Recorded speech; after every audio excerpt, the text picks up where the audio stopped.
Hey guys, this is Jeff Stanek with Figured Out Baseball. Got a great Figured Out Baseball podcast today. A really, really interesting coach who I'm excited to dive into some things with. We're being joined today by Pat Bailey. He is the recruiting coordinator at Oregon State, one of the best Division I programs in the country. They're in Corvallis, Oregon in the Pac-12. I'll give you a quick background on Coach Bailey before we jump into questions with him. I think he's, one of the really interesting things to me about Coach Bailey is his background, and we'll certainly get into a lot of this stuff throughout the podcast. But just to kind of go all the way back, he's from Moscow, Idaho originally. Graduated from the University of Idaho in 1978, where he was the captain of the baseball team.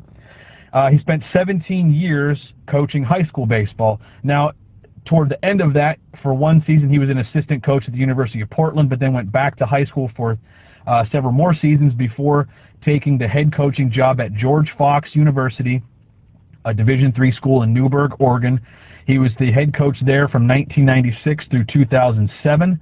He compiled a career record at George Fox of 353 wins and 158 losses. In 2004, the team won the Division III National Championship. That year, he also won the National Coach of the Year award and was also named the Northwest Conference's Coach of the Year 8 times throughout his time at George Fox. He joined Oregon State in 2008. A couple highlights there. I'm sure if you're familiar with college baseball, you know about Oregon State's program. But in 2012, when he was there, he won the ABCA's Ethics and Coaching Award. That's given to coaches who represent the highest standards of sportsmanship, integrity, and character and ethics annually by the ABCA. He was promoted to associate head coach in 2013. The 2017 team set the school record by winning 56 games, which is an unbelievable number, especially when you consider that in the regular season Division I's play 56 games. And with their regular season plus postseason, they won 56 games in 2017. Just incredible. 2018, they won the national championship. 2020 was his 13th season at Oregon State. The 2020 season was obviously cut short. In his time at Oregon State, they've made 3 trips to Omaha. The team has compiled a record of 501 compared to 214 losses in his 13 seasons as an assistant coach at Oregon State. They've had 6 40-win seasons, and for anybody that likes college baseball but the numbers don't always translate, a 40-win college season is probably equivalent to a major league team winning 100 games, a really incredible feat and something that a handful of the best teams in the country will do. But 6 40-win seasons. His team has won the ABCA's Academic Excellence Award 3 times, 2016, 17, and 18.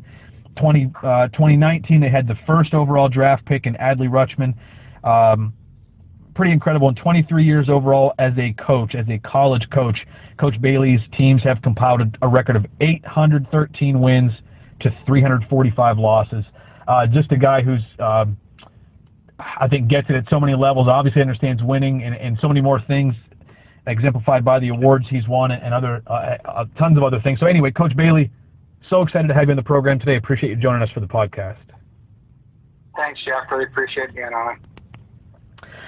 Usually like to start with something, Coach Bailey, from someone's resume that stands out. And to me, what stands out is going from being a Division III, one of the things is going from being a Division III head coach to being a Power 5 assistant coach.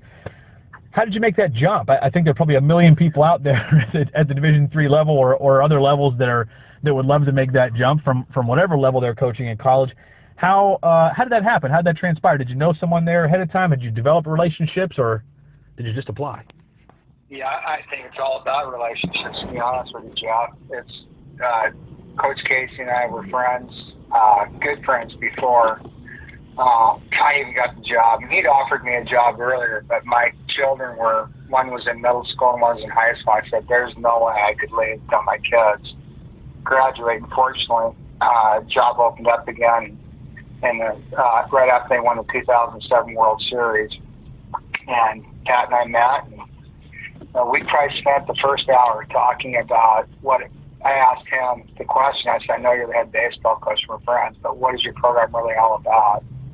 And we talked about building men of character. We probably spent 45 minutes to an hour just talking about that and what that means without even talking about baseball specific stuff. And I went home and told my wife about it, and he sold me because I wouldn't work for somebody that didn't have similar background. And I truly believe that's what coaching is. It's building a character is way more important than wins and losses. And I think because of that, it's one of the main reasons why we win so much. No question, you guys win on a very consistent basis there.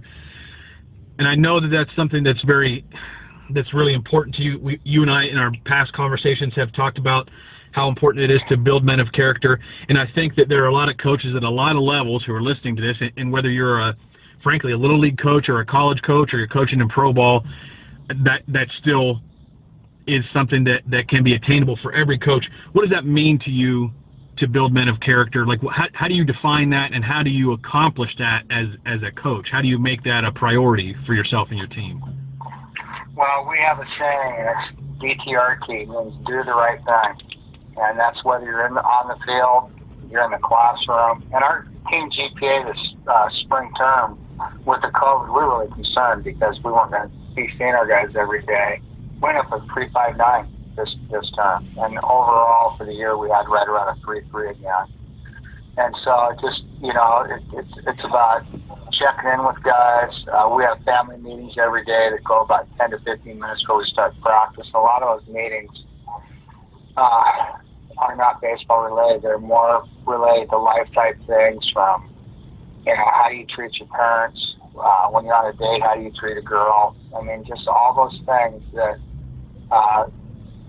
correlate with being a man. And I really think that our country, one of the biggest problems we have today is that we lack real men in our country. And I think it's the number one reason why we're having a lot of issues that we have.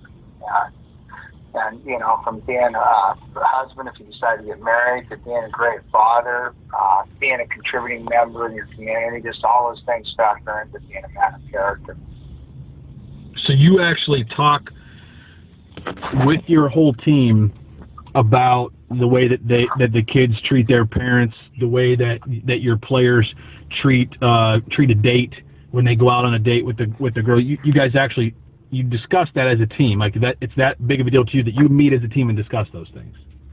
Yes, we do. And honestly, the type of music that guys listen to. We talk about stuff like that. Some of the music that young people listen to is pretty disgusting. So,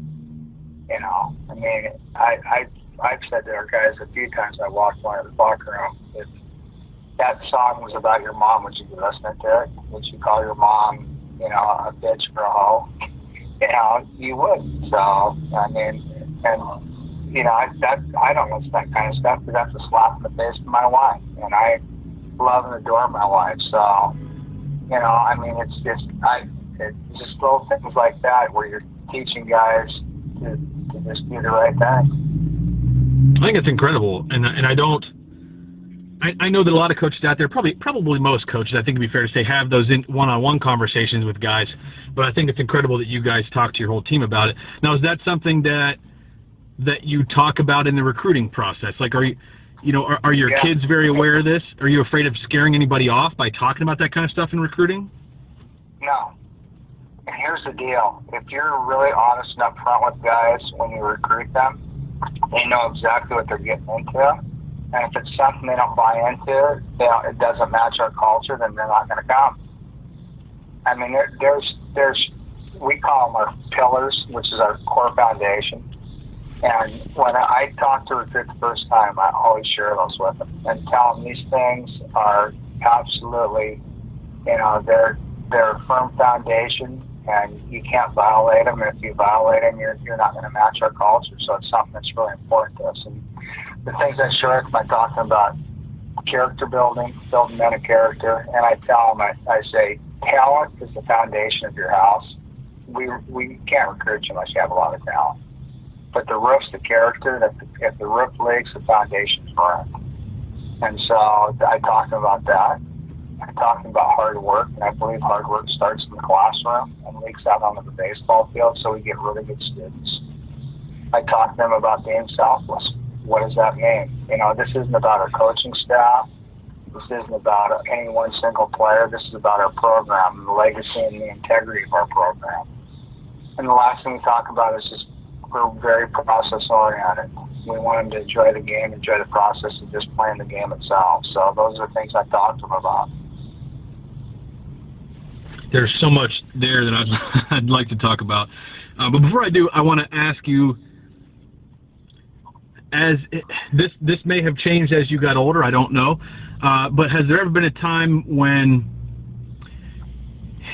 the talent level of a player was so high that you were willing to bend a little bit on some of the core foundational things that you want to see in a player? Have you ever bent on something like that? And I'm just, this is an honest question. How did that turn out? Like, have you ever done it, and how did it turn out in the long run? If you did so. No, absolutely not. You could get the most talented guy in the country, and if he doesn't match the culture of our program, it's just not going to work. So we're very clear about that, and we get just great guys here because of that. That makes it more fun to coach too. So we had a guy, and I won't tell you who he was, but he was one of the top players on the West Coast, and this is back when we could actually show guys around. And he was a sophomore in high school, and I was showing him around. And between him and his parents, I came to the office. We were going to offer him a scholarship, and I said, "Hang on, I got to talk to Coach Casey." And I went and told Coach Casey, I said, "Do not offer these guys a scholarship." He goes, "Why?" I said, "I'll talk to you about it later on." And we had not offered him, and he called, and I just said, I think it's best in terms of for you that you find another place to go. That we could not offer you a scholarship. So. Anyhow, I just think that you just can't. If you let one guy in because of talent and he's a bad person, he could destroy your whole program in 1 year. Just one person. So, especially if he's a high influencer. So, yeah, we do a lot of background checks on guys. We ask a lot of questions that relate to what we believe in and the character piece of it. So, yeah, that stuff's all really important. When you're trying to evaluate a player's talent, and I'll ask this question for a young college coach who's listening to this, who wants to follow this path, wants to follow the same ideals that you have, how do you actually get to the bottom of what a person's character is? Because you guys are recruiting kids not just locally. You're obviously recruiting kids from all over the country, and it's probably impossible to know every single, to have a personal relationship with a coach where you can, you've got a long-standing relationship. It's one thing there, you have a long-standing relationship with a coach, and you can ask a coach, what's this kid like? But how do you dig deep enough where you feel like you know someone's character well enough? What's your process there? What are your steps there for a young coach listening to this who wants to do it and isn't quite sure how? Because, and I want to get out of the way and let you answer this, but because sometimes when you ask a travel coach or a high school coach, hey, what's this kid like? Well, he's the best player on that team, so you probably haven't seen a lot out of him because he doesn't fail much, and other players probably look up to him. And it's one thing to be a leader when you're the best player on the team. It's another when you're not. And some coaches are probably hesitant to say,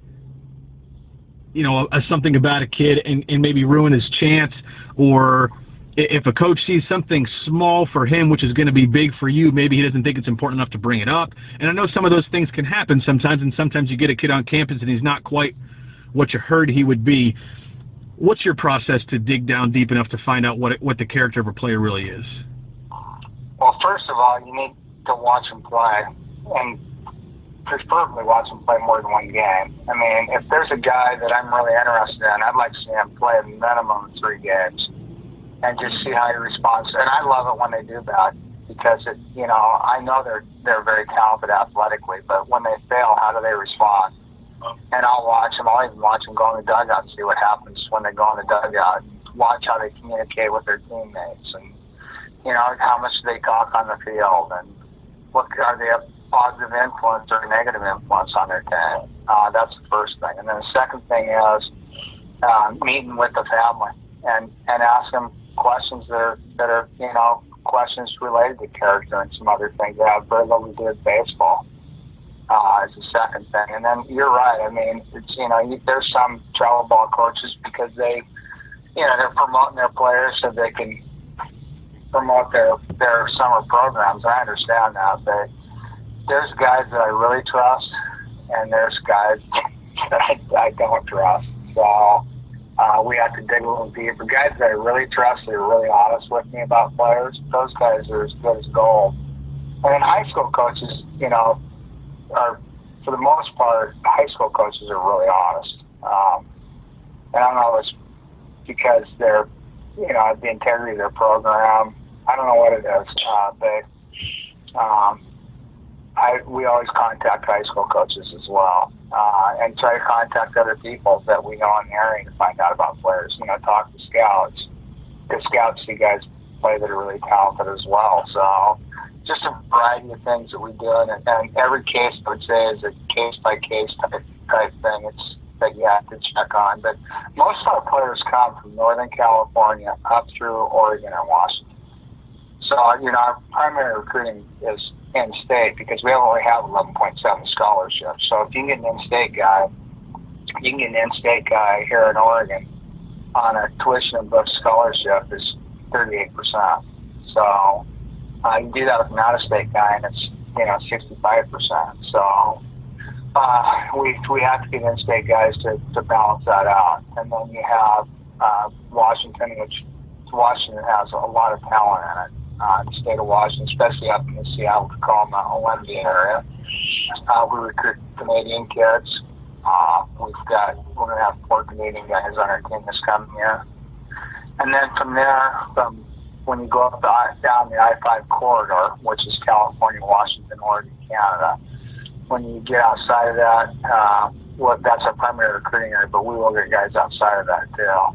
So we just got to be diligent. We got to be very diligent in our evaluation of players. And that diligence it's not easy to stick to, and I think that the success that your teams have had is probably a reflection of how much you're able to stick to that. Now, was it the same when you first started in college? Obviously, you spent a while in high school, so you weren't 23 in your first college job. But when you got to, you spent a year at Portland. But when you got to George Fox, were you that way already? I mean, did you have that as kind of one of your core philosophies, that this is the type of player I'm going to recruit, and that's going to be it, we're going to stick to that? Did you have that at George Fox, or was that something you developed in that time? I had that by the time I was George Fox. When I was a high school coach, I'll just kind of go back to my high school years. When I first became a coach, I learned a lot of things. One is, I got to the point where I told parents, unless you're willing to quit your job and come and watch practice every day, you have no right to call me and tell me who should be playing, who shouldn't be playing. That's the first thing I did. And that was after about being a head coach, because I became a head coach when I was 26 years old. That was the first thing. And then the second thing was I told parents they want to talk to me, it had to be face-to-face. It couldn't be on the phone. Don't send me letters. If you send me an anonymous letter, I'm just going to shred it. I'm not going to read it. Being very clear with parents and expectations. I don't care what level you're at. You want to play your best guys. And my deal is play your best 9, not your 9 best. And what I mean by that, guys that are going to help you win. I can give you examples that you want, but I'll just tell you an example in high school. My last year at Westland High School, we had a young man that was a really talented player. He was a football, basketball, baseball player, but he had some attitude issues. And we were very clear with him at the beginning of the year. And he got mad at one of our coaches one day and told him to F off. And I said, "You're not." And we're getting ready to go in the class. He was our starting third base, and he was our leadoff hitter. I said, "Go turn your stuff in. You're finished. You're done playing this year." And he told me that we'd never make it to the playoffs and do well. Well, we brought up a JV guy to play third base that was a really good player. We got the state championship game. And that's a great example of there's not any one single individual that's more important than the legacy of your program. There isn't anybody. So when I went to George Fox is a Christian school. And so I was very clear when I recruited guys in terms of telling them this is a Christian school and here are the rules and the expectations. And if it's something you're not interested in, you need to go somewhere else. So I was very clear about that. But I also was clear about how much it would help them as individuals and human beings. So, just everywhere I've gone, from even high school to here, let's just be honest. If you could be the greatest coach in the world, if you don't have a lot of talent, you're not going to win. And we've been blessed a lot of talent. I mean, 18 and 19, we had 4 first-round draft picks. So, and they're all great guys. Nick Madrigal was a 4th pick in the draft in 2018. I think Nick finished here. He's a 3.7 student, somewhere around there. Adley Rutschman was a 4.0 student, and Brian had 42 college credits in Oregon State. Trevor Martin, while he was here, was like a 3.65, 3.7 student. Caden Grenier was a 4.0 student out of Las Vegas, Bishop Gorman High School, and came here and was a great student here as well. So it's funny how those things work out. They're just, those things just, guys that are really good students usually are high character guys. I want to ask you another question. These are just thoughts that I've had in the past as a college coach. You take over a new program, so just say that you were to get a head coaching job, or you were to take a head coaching job somewhere at a program that had been struggling, not a very successful program. Do you, and obviously in the college landscape, winning is pretty important, or else you could lose your job. Do you, if you had to favor one or the other, if you took over that type of college program that had not been very successful, and you wanted to turn on as quickly as possible, would you rather take guys, trying to take guys that fit the character that you wanted? You might end up with some guys who weren't that talented at first, just because you weren't a proven program, and especially if it was a smaller, not a Power 5 type, but even within the Power 5, you've clearly got your teams that are at the top of each conference regularly, and the kids in the region, they know who the better teams are. But at first, would you prioritize the most talented kids who not necessarily were bad kids, but maybe checked, I don't know, 3 out of 4 of the boxes that you needed for their character? Or maybe you saw them on the road and you saw them play and you thought they maybe had a little bit of, didn't handle failure as well as you would like them to. Just something that maybe wasn't huge red flags, but maybe yellow flags, or maybe small red flags. But you thought, if I get this guy on my roster, this person can help us win a lot of games, sooner, and winning will help us attract the total package of player, the person who's got the character we want and has the physical ability we want. If you really had to pick between the person with the character and a little less talent, or the talented player with a little less character at first, building a program from scratch, or not from scratch, but taking a program that had not been successful and trying to turn them around quickly, which of those would you favor, and why? You may have already answered that in part, but I'm just curious to hear your thoughts on that specifically. Well, it goes back to your core foundational beliefs and things that just a player can't violate. And so, when you recruit guys, I don't care whether my first year at George Fox, the year before, they went 12-31. And we went to the playoffs my first year.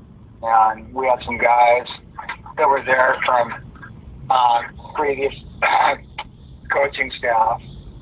And there's a couple guys, honestly, that I went to talk to AD about that I want to get rid of. And he said, you can't. I mean, it's their last year here. You've got to take care of them and handle them. So I met those guys individually. I said, here's the deal. I gave them specific things that they had to abide by. And I said, if you don't abide by these, I'm going to cut you. And they were 2 of the best players on our team. And they changed. I mean, I just was very clear. If you're really clear about your expectations, it's like a classroom teacher. I can't choose the people that come to my classroom, but I have specific rules you have to abide by. And if you don't abide by those rules, you're not going to be in this classroom. So, and I shouldn't say never, one time in my entire teaching career, 17 years, I had to take a student out of my class and take him to our assistant principal who was in charge of discipline. And I told the assistant principal, I said, I want this guy out of my class and I want him out now. And he took him out, and the kid had to go to junior college to get the credit because it was a class he had to have to graduate. And that's the only time I've ever done that. I just think you have very clear rules, and if you just make sure that you don't give into those rules or those standards, I think standards are probably better than saying rules. If you have very clear standards and guys have to abide by those to be a part of it, it's going to work, and you have to hold people accountable to that. Do you believe that you can bring kids into a program who you think are good people at heart but just need some direction? Can you bring kids like that in and help them and sort of turn them around? Because I think that's where a lot of coaches, I mean, maybe you don't need to do that at Oregon State because you have established what you've established, but if you're just trying to just kind of start a program, I think a lot of times a coach would look at a player and see the good in him and be optimistic and say, okay, this kid's got some issues, but I think we can help him. Like, I really think we can help him turn it around and become a better man and a better person. Do you believe in that? I mean, do you think that you can bring kids in that have some issues? 100%. You know what? I've had guys that other coaches said were not good kids. They were great kids when they were with me in our program. I mean, we've had a few guys here at Oregon State that, we had to keep a thumb on and make sure that they did the things they were supposed to do. That ended up being great guys. So, in fact, I think some of my all-time favorite players have been young men who maybe came from broken homes or had issues that we talked about. We're here to help men become men. And so I do think you can get a guy to change his behavior. And here's the thing. You never attack the person. Never attack a person. But you can attack behavior and talk to them about changing behavior. But the person that person's created by God. Every person is special. I don't care what background they're from or whatever. But in terms of the behavior part, if you have really clear expectations and you do this in a loving way, guys will change. If they know that you really care about them, you have their best interests at heart, they'll change their behavior. How much of that? If they don't want to change their behavior, they can't be a part of it. How much of that do you think comes from what they see at the top, just from the example the coaches are setting, from what they're seeing from their peers, their teammates at that time? How much does that play a part in it? Huge. It plays a huge role in it. We're the example setter. Is that something that you... Guys watch coaches like we're under a microscope. They watch everything we do, from how I treat my wife and my wife's around them to, how I treat other people. I mean, that's, it's critical. I know something else that's important to you in the recruiting part of it is recruiting kids that play for the right reason. That's something that you and I have also talked about. It was in a past conversation, but I think it's important to bring up at this time. Going through the recruiting process, what is the wrong reason to play? What do you see in guys that you don't consider the right reasons and something that may kind of turn you off in the recruiting process from a player? Selfishness. Number one, selfishness. Guys that all they care about is themselves. And that part's, especially, in this day and age when you see guys that are, I call them rent-a players, where they're playing for a different team every weekend in the summertime, so they're going to all these showcase events, and they're there just to showcase their talent, not necessarily win as a team. And, we've created that culture, that environment at the lower levels.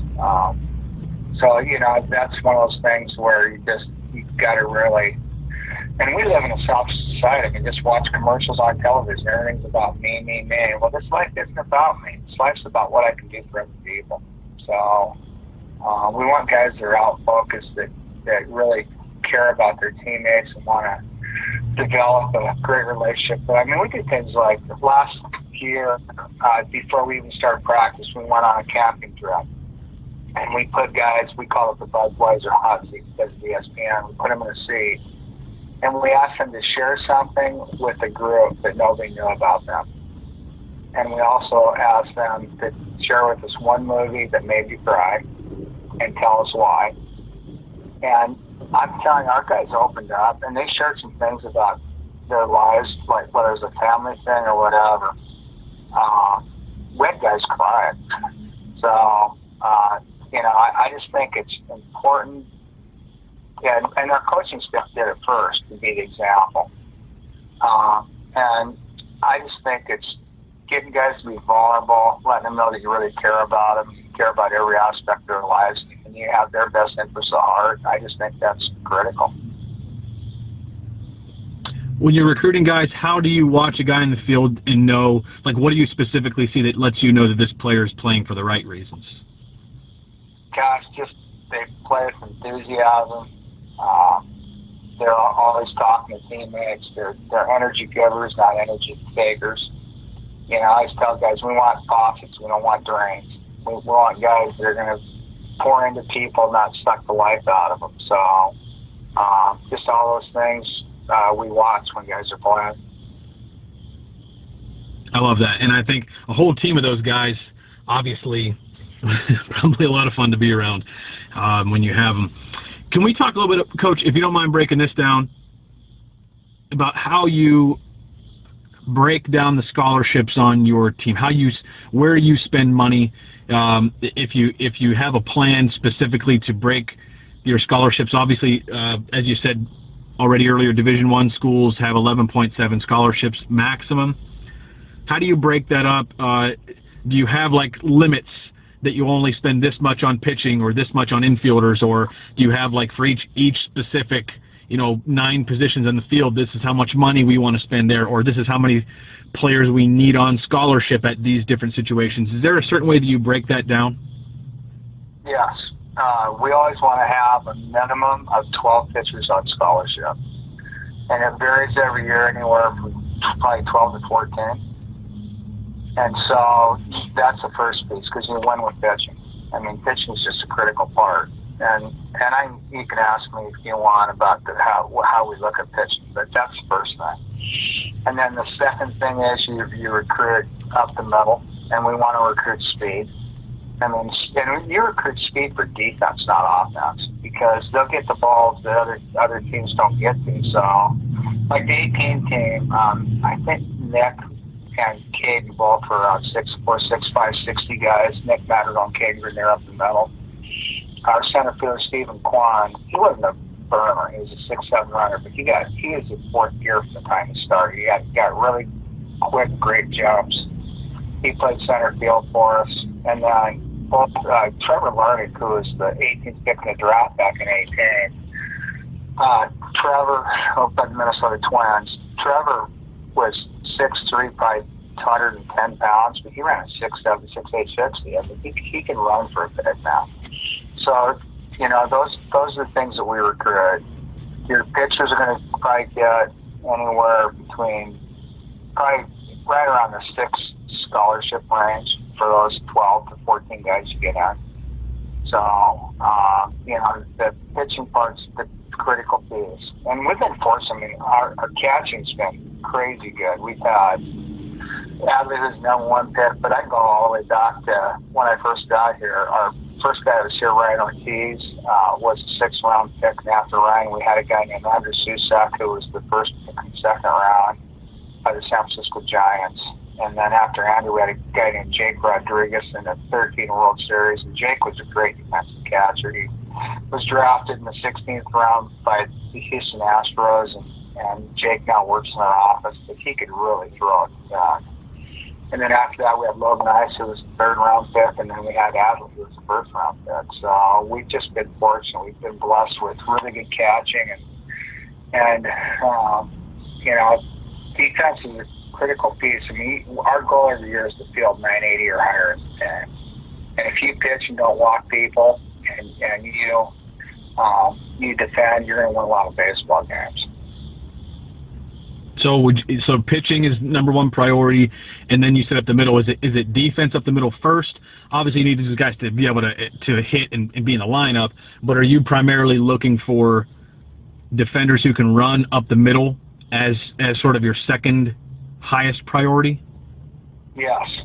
Yeah, and I would say that, guys that we recruit are really good athletes. So, if you can get a guy, and I'll just take Caden Grenier as an example. When Caden was a freshman, I'm going to guess he hit somewhere around 250. His sophomore year, he probably hit about 280, and he struck out quite a bit. Well, his junior year, one of the things that we work on a lot is drag, push, because he is a speed guy.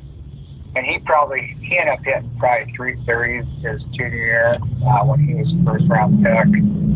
And I would say he probably had 10 hits that were drag or pushes because of the speed. So he just added that to his toolbox and ends up being a first-round pick. Now, he can really just flat out defend. So, we'll get guys in there that can really defend and run stuff like that and develop offensively. What's the priority at that point, after that?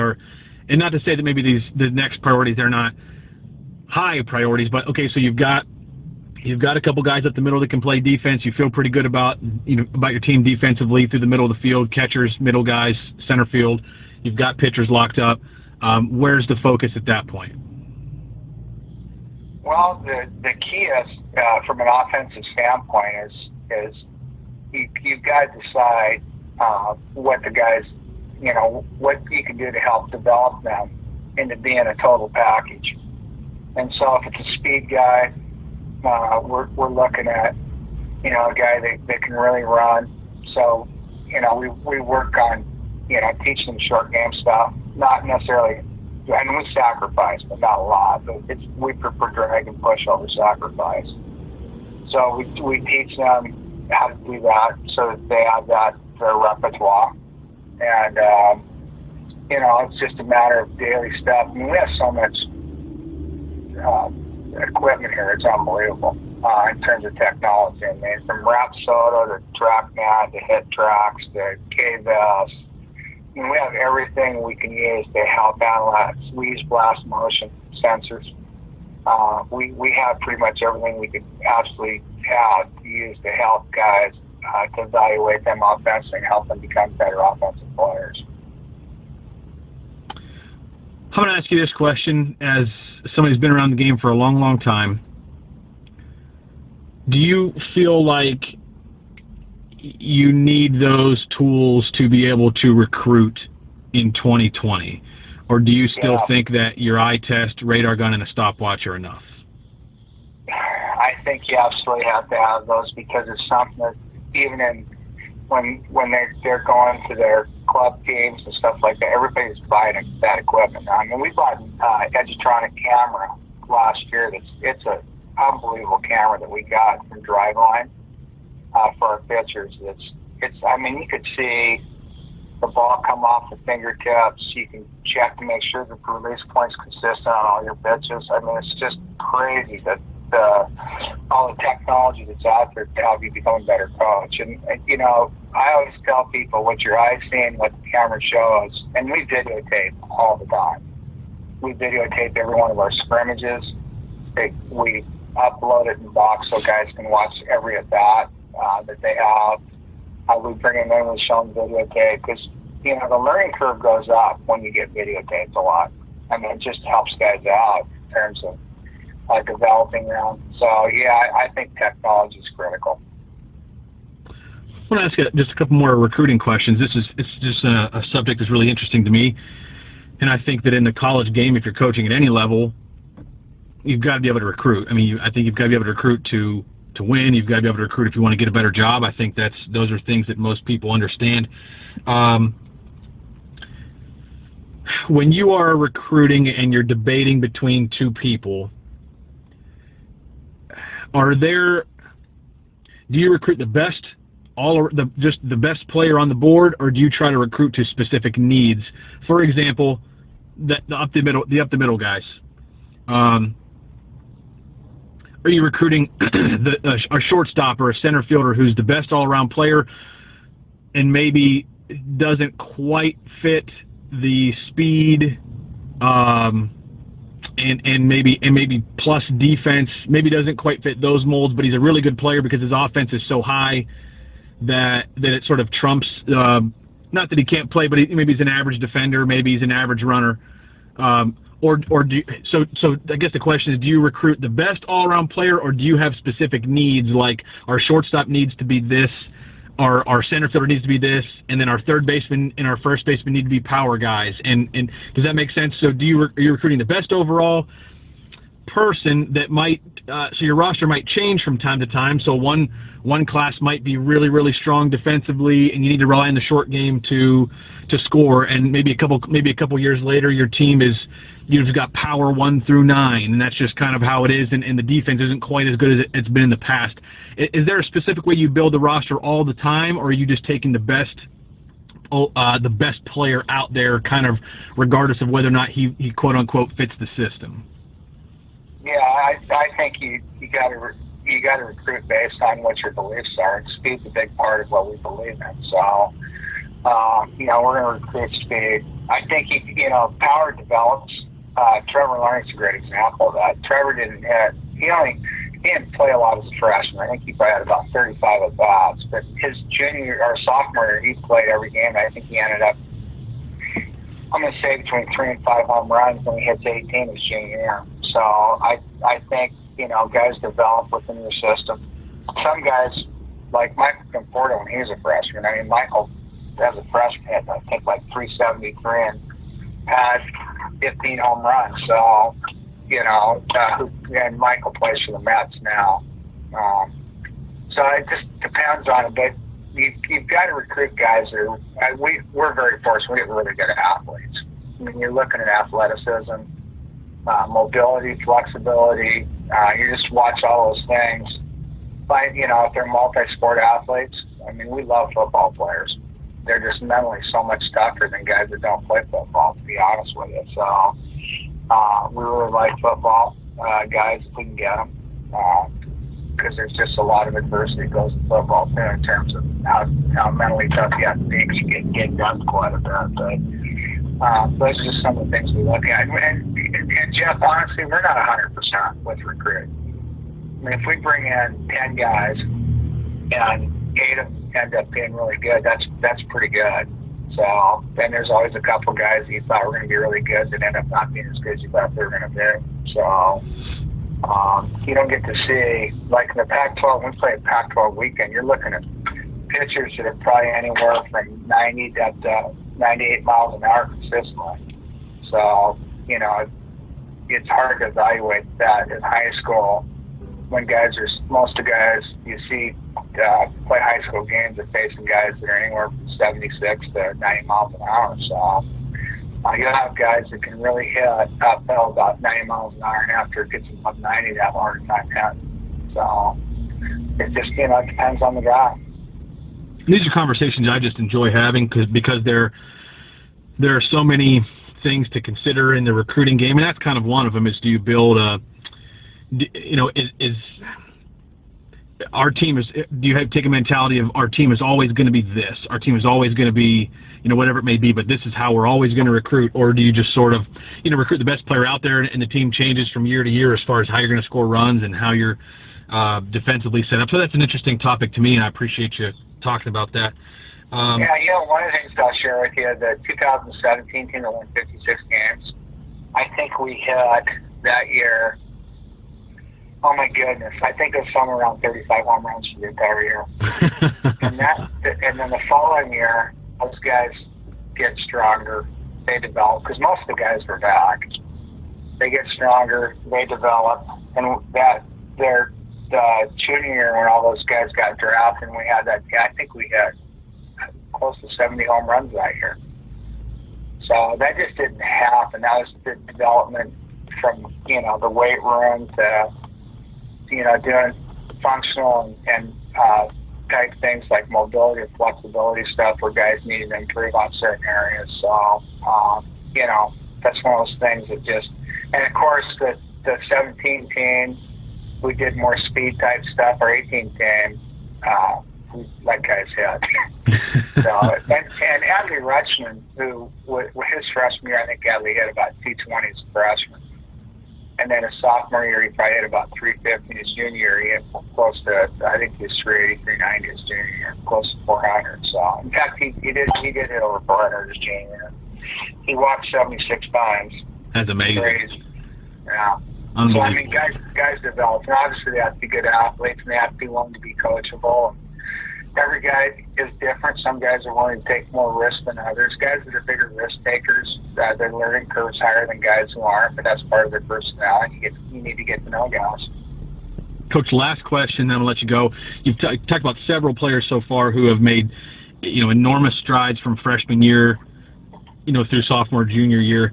How important is it, do you believe, to stick with players that have a slow freshman year, or maybe you're disappointing as a freshman? I know there are programs in the country that they're giving up on guys after their first fall when they just don't see what they saw in high school. Like, okay, I thought this player was going to be this, but I'm just not seeing it. We better tell him after fall of his freshman year it's not going to work out, and the guy transfers. Do you think it's important to stick with guys, or even with those guys that you've talked about, like an Adley Rutschman? Does he have enough other things that he's still valuable to the team, even if he doesn't really hit? Is that the reason why he just kept getting opportunities? We're just kind of interested on your take on that side of things. Well, when he was a freshman, we had plenty of hitters in our lineup offensively that could, cover Adley. But he was such a good defender, such a good catcher that, he was clearly the best catcher in our program. So, but we're in the developmental process. I mean, if you can't teach, you can't coach, you can't develop guys, I just don't know how you're going to win. I mean, we've had a lot of guys that didn't do much as freshmen and end up being All-Americans here. So you got to develop guys. This has been great. This is Pat Bailey, everybody. He's the recruiting coordinator at Oregon State University, one of the best Division I programs in the country, year in and year out. This has been really amazing. The stuff that you've shared today has been great. I just want to thank you personally for being on the program. Just from the few conversations we've had, I just appreciate your wisdom and your insight into things, and just your, I guess the way that you coach, and the way that you refuse to budge on things that you believe in, that your moral values, your core foundations, the pillars that you have at Oregon State. I just think there's so much to learn there for coaches really at every level, at every age. So, Coach Bailey, sincerely appreciate the time you spent with us today. Yeah, can I just add one more thing? Certainly. Because I've been at all levels. I've been at the high school level. I've been at Division III level, now Division I. Is guys want to move up. I mean, it took me 17 years, and I really enjoyed my time in high school. But I just want guys, make the big time where you are. Don't look beyond where you're at. Make wherever you're at. And I'll just give you an example. When I was at the University of Portland, and you know this, Jeff, from coaching college baseball. Back in 91, 92, I coached at the University of Portland, made $4,000. Wow. And my superintendent at Westland High School at the time said, make a decision, get a full-time job up there, or come back here and coach and teach. And they didn't have a full-time job in Portland at the time for an assistant coach. So I went back to Westland in 1992 and was there until 95. And when I first went back, I'm not going to lie, I had a bad attitude. And I'd just been in the Division I program, and I'm going back to high school. And then I read a book, and the author's name was Frosty Westering. And it was a small book, and it said, make the big time where you are. And I read that book, and I went, oh my gosh, I got to change my attitude. These kids are every bit as important. These high school guys, young men, are every bit as important as the guys that coached at Portland. And I was here before, and I changed my attitude. And I just decided I'm going to make the big time wherever I'm at. And so that's really important. Wherever you're at, wherever your feet are planted, make the most out of it, because you owe it to the guys you coach. And when you're always looking ahead and thinking, I want to do this, I want to do that. I firmly believe God's in control, and He's going to put you where you're supposed to be, and just wherever you're at, wherever your feet are planted, make it big time. I appreciate that so much, and there's a lot of people out there that need to hear that. Probably not many people who don't need to hear it. That's what I'm talking about. That's the good advice and the wisdom that we need from you. So, Coach Bailey, this is great. I'd hope to have you back here again on another podcast where we can share some other things. There's so much we didn't get into. Spent a lot of time talking about recruiting, which was awesome, but so many other things that I know that you believe in and stand for that we didn't get to talk about in this one. So I hope we can have you back again sometime, but this time is very valuable. I know your time is very valuable every day, so just thank you for spending time with us on the podcast. Absolutely. I really appreciate it, and I appreciate you. Thank you.